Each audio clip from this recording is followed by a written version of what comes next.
Hello students, today we are starting metals and non-metals. See, periodic table जो होती है उसमें मेटल्स, नॉन मेटल्स और मेटलॉइड्स तीनों एग्जिस्ट करते हैं. ठीक है, अभी तुम्हें सिर्फ मेटल्स और नॉन मेटल्स के बारे में पढ़ना है. तो हमारे अभी तक एट प्रेजेंट 118 एलिमेंट्स जो है वो डिस्कवर हो चुके हैं ना, नोन है. ठीक है, तो उनको मेन मेटल्स और नॉन मेटल्स में डिवाइड किया गया है. ठीक है, और कुछ मेटलॉइड्स भी प्रेजेंट है. तो हमें मेटल्स और नॉन मेटल्स के बारे में पढ़ना है. तो सबसे पहले मेटल्स के बारे में पढ़ते हैं. ठीक है, तो मेटल्स क्या है? This element which form positive ion by losing electrons, है ना. ऐसे एलिमेंट्स जो क्या करते हैं, एक इलेक्ट्रॉन लॉस करके या इलेक्ट्रॉन लॉस करके पॉजिटिव आयन्स में चेंज हो जाते हैं, वो क्या कहलाते हैं? मेटल्स कहलाते हैं. For example sodium. Sodium is a metal. Okay, अब अगर सोडियम की इलेक्ट्रॉनिक कॉन्फ़िगरेशन हम देखें तो 281 होती है. ठीक है, अगर सोडियम ये एक इलेक्ट्रॉन लॉस कर देता है तो इसके ऊपर क्या आ जाता है? पॉजिटिव चार्ज आ जाता है. तो कोई भी एलिमेंट अगर कोई इलेक्ट्रॉन लॉस करके अगर पॉजिटिव चार्ज गेन कर रहा है तो वो क्या होगा? मेटल. सेम वैसे ही नॉन मेटल्स जो होते हैं, जो इलेक्ट्रॉन गेन करके नेगेटिव चार्ज इलेक्ट्रॉन गेन करके नेगेटिव चार्ज एक्वायर कर लेते हैं, वो क्या होते हैं? Non metals. फॉर एग्जांपल अगर मैं क्लोरीन की बात करूँ तो क्लोरीन का एटॉमिक नंबर होता है 17. अगर हम इसकी इलेक्ट्रॉनिक कॉन्फ़िगरेशन लिखें तो 287 मीन्स इसको ऑक्टेट कंप्लीट करने के लिए एक इलेक्ट्रॉन की और रिक्वायरमेंट है. अगर ये कहीं से एक इलेक्ट्रॉन ले लेता है तो उस केस में इसके ऊपर क्या आ जाएगा? नेगेटिव चार्ज आ जाएगा. तो ये क्या होगा? Non metal. अगर मैं NaCl का ये एग्जाम्पल ले लेती हूँ, सोडियम क्लोराइड. ठीक है, Na एक इलेक्ट्रॉन लॉस कर देगा, इसके पास एक एक्स्ट्रा इलेक्ट्रॉन है. ठीक है, और क्लोरीन के को एक इलेक्ट्रॉन की रिक्वायरमेंट है. ठीक है, इसके पास 7 इलेक्ट्रॉन है. तो ये क्या करेगा? एक इलेक्ट्रॉन इसको ट्रांसफर कर देगा तो सोडियम के ऊपर आ जाएगा प्लस चार्ज, और क्लोरीन ने एक इलेक्ट्रॉन गेन किया इसलिए नेगेटिव चार्ज आ जाएगा. ठीक है, तो जो लॉस करता है उसके ऊपर पॉजिटिव चार्ज आता है, वो मेटल होता है. और जो गेन करता है उसके ऊपर नेगेटिव चार्ज आता है, और वो क्या होता है? Non metal. अगर हम मेटल्स और नॉन मेटल्स की फिजिकल प्रॉपर्टी देखें तो फर्स्ट प्रॉपर्टी इज डक्टिलिटी. तो क्या होती है ductility? It is a property metal by which it can drawn into wires. मतलब हम डक्टिलिटी क्या होती है कि हम उनको वायर से ड्रॉन कर सकते हैं. ठीक है, मेटल्स डक्टाइल होते हैं, non metals are non ductile. Malleability का मतलब क्या होता है कि उनको वेट करके थिन शीट्स में कन्वर्ट किया जा सकता है. तो metals are malleable but non metals are not malleable. Okay, non malleable. Next, hardness. तो metals are hard except sodium and potassium. Sodium और पोटेशियम के अलावा सारे मेटल जो होते हैं वो हार्ड होते हैं ना, और they can easily cut with knife से आसानी से कट हो सकते हैं. वहीं अगर हम नॉन मेटल्स की बात करें तो दे आर नॉट हार्ड, है ना, एक्सेप्ट डायमंड. डायमंड के अलावा सारे जो मेटल्स नॉन मेटल्स होते हैं वो सॉफ्ट होते हैं, सिर्फ डायमंड ही होता है जो हार्ड होता है. Next, lustrous. तो लस्ट्रस क्या होती है? शाइन, मतलब जिसमें मेटल्स या नॉन मेटल्स की सरफेस क्या हो जाती है? शाइनिंग, है ना. तो शाइनी सरफेस को क्या कहते हैं? लस्ट्रस. तो metals like gold, silver, platinum, है ना, ये क्या होते हैं? शाइनी सरफेस होते हैं, मीन्स लस्ट्रस की प्रॉपर्टी शो करते. वहीं non metal are non lustrous, वो लस्ट्रस की प्रॉपर्टी शो नहीं करते except diamond and graphite. Next, sonority. Sonority means produce sound, है ना. तो metals are sonorous whereas non-metals are not sonorous. After that, electrical and thermal conductivity. Okay, so metals are good conductor of heat and electricity, whereas non-metals are bad conductor of heat and electricity.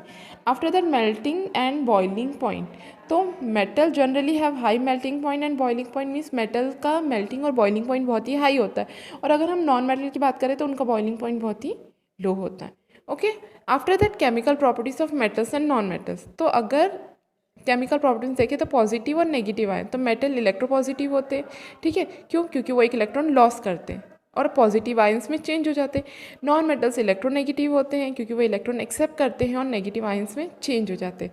Reaction with oxygen. अगर metals oxygen के साथ combine होंगे तो basic या amphoteric oxides बनाएंगे. ठीक है, amphoteric oxide कौन से होते हैं? जो एसिड और बेस दोनों की तरह बिहेव करते हैं, जैसे कि जिंक ऑक्साइड ZnO, है ना, Al2O3, aluminium oxide.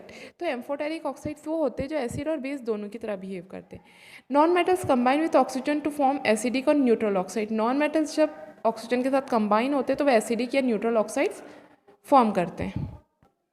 After that, reaction with dilute acid. तो metals react with dilute acid means HCl and H2SO4 to form salt and hydrogen gas. Means ये मेटल है, अगर ये HCl या H2SO4 के साथ रिएक्ट कर रहा है तो ये क्या बनेगा, सॉल्ट फॉर्म करेगा और हाइड्रोजन गैस लिबरेट करेगा।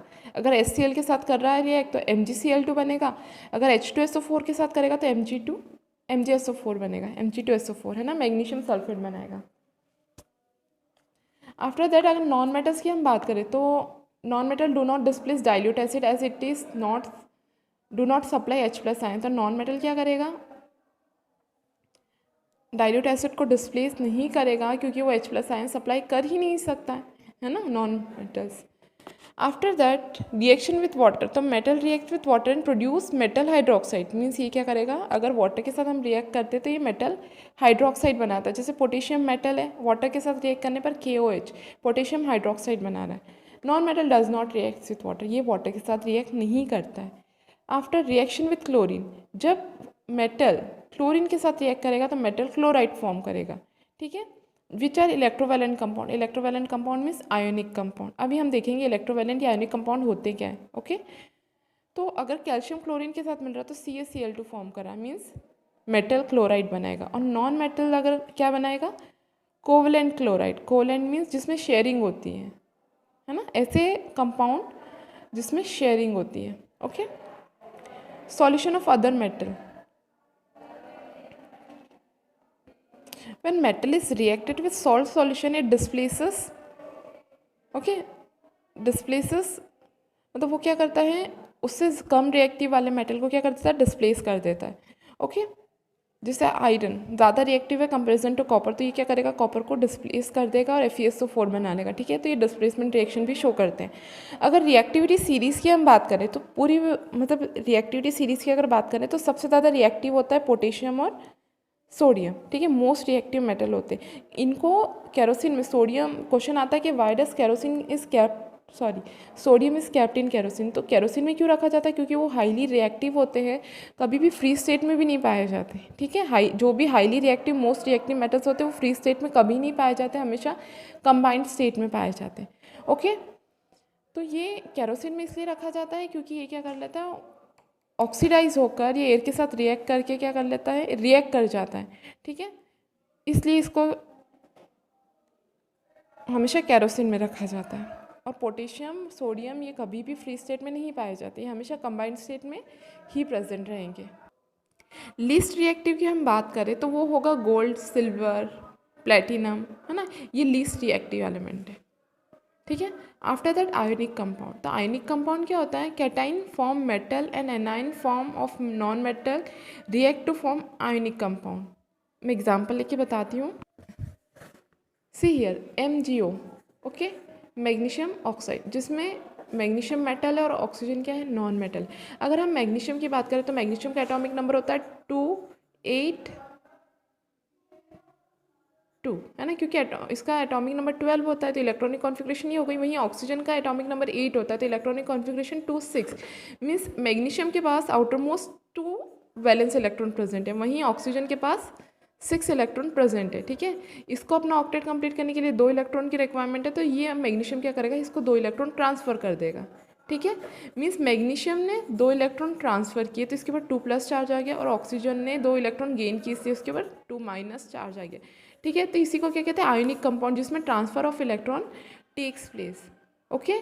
तो आयोनिक कंपाउंड को ही इलेक्ट्रोवैलेंट कंपाउंड भी कहा जाता है, ठीक है। वैसे ही NaCl में भी क्या हो रहा था, NaCl में भी क्लोरीन की को अपना ऑक्टेट कंप्लीट करने के लिए 1 इलेक्ट्रॉन की रिक्वायरमेंट थी और सोडियम ने वो 1 इलेक्ट्रॉन डोनेट किया था, तो ये भी क्या था, आयोनिक कंपाउंड का ही एग्जाम्पल था। इस केस में सोडियम ने 1 इलेक्ट्रॉन डोनेट किया था इसलिए इसके ऊपर +1 चार्ज है, और इसने 1 इलेक्ट्रॉन डोनेट किया था इसलिए ऊपर नेगेटिव चार्ज है, एक्सेप्ट किया था, सॉरी, इसलिए, ओके। तो ये आयोनिक कंपाउंड होते हैं जिसमें transfer of electron takes place. See here मैंने कहा था कि मेटल्स जो होते हैं वो बेसिक ऑक्साइड ऑक्सीजन के साथ कंबाइन होकर बेसिक ऑक्साइड या फिर एम्फोटेरिक ऑक्साइड फॉर्म करते हैं। तो यहाँ पे देखो Al2O3 एल्यूमिनियम ऑक्साइड एसिड के साथ रिएक्ट कर एल्यूमिनियम क्लोराइड बना रहा है, वहीं Al2O3 बेस के साथ रिएक्ट करके सोडियम एल्यूमिनेट बना रहा है। मीन्स ये एसिड और बेस और एसिड दोनों की तरह बिहेव कर रहा है। वैसे सेम जिंक ऑक्साइड भी कर रहा है, ओके। ये NaOH के साथ भी रिएक्ट कर रहा है और HCl के साथ भी रिएक्ट कर रहा है, ओके। नेक्स्ट एक्वा रीजिया, तो एक्वा रीजिया जो है वो नाइट्रिक एसिड और कंसनट्रेटेड हाइड्रोक्लोरिक एसिड का कॉम्बिनेशन है, ठीक है, जिसमें 1:3 में नाइट्रिक एसिड और कंसनट्रेटेड हाइड्रोक्लोरिक एसिड का मिक्सचर बनाया जाता है जो किसी भी मेटल को डिसॉल्व करने के लिए यूज़ होता है, ठीक है। और मोस्टली इसको गोल्ड के लिए बोला जाता है, इवन ये गोल्ड को भी क्या कर लेता है, डिसॉल्व कर लेता है। तो एक्वा रिजिया एक ऐसा सॉल्यूशन है जो अपने अंदर गोल्ड को डिसॉल्व कर लेता है। और कैसे बनता है ये, नाइट्रिक एसिड और कंसनट्रेटेड हाइड्रोक्लोरिक एसिड के 1:3 के कॉम्बिनेशन से बनता है, ठीक है। 1 पार्ट नाइट्रिक एसिड का होगा तो 3 पार्ट उसमें क्या होगा, हाइड्रोक्लोरिक एसिड का।